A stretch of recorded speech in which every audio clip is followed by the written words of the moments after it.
So, you're planning on taking that amazing helicopter ride from Govindghat to Ghangaria for your Hemkund Sahib pilgrimage? Awesome choice. But you're probably here because you've heard the rules can be a little confusing. Well, you're in the right place. We're going to cut right through all that noise and give you a super clear guide on the documents you absolutely have to have. Let's make sure this spiritual journey of yours starts with peace, not a paperwork nightmare. All right, here's our game plan. First, we'll talk about why this amazing shortcut needs some serious planning. Then, we'll get into what I call your 2 golden tickets. After that, we'll walk through booking your flight and what happens at the helipad. We'll also cover the one huge mistake you absolutely cannot afford to make. And we'll wrap it all up with a simple, final checklist to make sure your trip is totally stress-free. You know, this helicopter ride is incredible. It turns what would be a really tough trek into a beautiful, scenic 8 or 10-minute flight. But, and this is a big but, there's a catch, a critical one you need to know about. The document rules are unbelievably strict, and there is absolutely zero room for error. So that's really what it all boils down to, right? Is this going to be a seamless, breathtaking 8-minute flight for you, or is it going to be a massive, trip-ruining headache? The only thing separating those two experiences is having the right documents ready to go. And here's the bottom line. The flight itself is super quick, but the rules, especially since May 2025, are locked in tight for safety and to manage the crowds. And what that means for you is that they are totally non-negotiable. The operators are not kidding around, so your preparation has to be just as serious. So what are these documents that are so important? Well, let's just call them your 2 golden tickets, because honestly, without them, you are just not getting on that helicopter. Simple as that. They are the absolute bedrock of the entire booking and boarding process. It really is this simple. You've got one document that proves who you are. That's your government ID. And you've got another one that proves why you're there. That's your official Yatra Registration Slip. You absolutely need both. One without the other just won't work. Okay, for your ID, you've got a few options, but you should know that the Aadhaar card is what they prefer. But please, look at that note at the bottom. This is where so many people get tripped up. The name on your ID has to exactly match the name you use for the booking. I mean, exactly. No nicknames, no initials, no small variations. It has to be a perfect one-to-one match. And here is golden ticket number 2, the Yatra Registration Slip. This isn't just a friendly suggestion. It's a hard government requirement. And notice it says it's for every single pilgrim. That means everyone in your group. It doesn't matter if they're a child or a senior citizen. If they're taking up a seat on that chopper, they need this registration. No exceptions.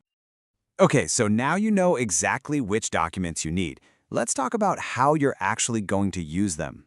We're going to walk through the online booking process right now, which is by far the quickest and easiest way to lock in your tickets.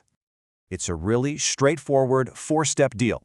When you're booking online, the system's going to ask you to upload a nice, clear copy of your ID and your Yatra registration. Then you just double-check that all your details are correct, and boom, you'll get your confirmation sent right to your WhatsApp or email. It's super simple, as long as you have those documents scanned and ready. All right, tickets booked. Let's fast forward to the day you're actually traveling. This is where all your prep work really pays off. The document check at the helipad is the final step, the last checkpoint before you get to board that flight. The single most important thing on travel day is your timing. Please, do not cut it close. The officials there need time to go through everyone's papers, so showing up at least 1 hour early isn't just a nice idea, it's pretty much essential if you want to avoid the stress of possibly missing your flight. So, when you walk up to that counter, have these 3 things in your hand ready to go. First, your booking confirmation. A text, an email, or a printout all work. Second, your Yatra slip. You can show it on your phone or have a printed copy. And third, and this is the big one, your original government ID. It's also a really good idea to have a photocopy tucked away, just in case. And listen to this. This quote comes directly from the official guidelines. It says it all. This isn't about them being difficult. It's just a very strict protocol they have to follow. A fully paid ticket means absolutely nothing if you can't show them the documents to prove you're the person who's supposed to be on that flight. Okay, next up, we need to have a serious talk about the consequences of forgetting these documents. This is a really costly and honestly heartbreaking mistake that you have to avoid. The policy is as simple and as serious as it sounds. No ID, no fly. It is a completely black and white rule. The staff at the helipad are required to enforce it, and they don't make any exceptions. So if you do forget your documents, what are your chances of talking your way onto the flight? Right here, 0%. Not slim chances, not it's unlikely, it's 0. You will be denied boarding. It's truly that simple. So, to make absolutely sure that none of that drama happens to you, let's wrap this up with a super simple, practical checklist that will basically guarantee you have a smooth and easy travel day. This is it. This is your key to a completely stress-free trip. Before you head out to the helipad, just run through this in your head. 1. Do I have my original ID and a backup copy? Check. 2. Is my Yatra registration slip saved on my phone, and do I have a printout? Check. 3. Do I have my booking confirmation ready to show? Check. If you can say yes to all 3, you are good to go.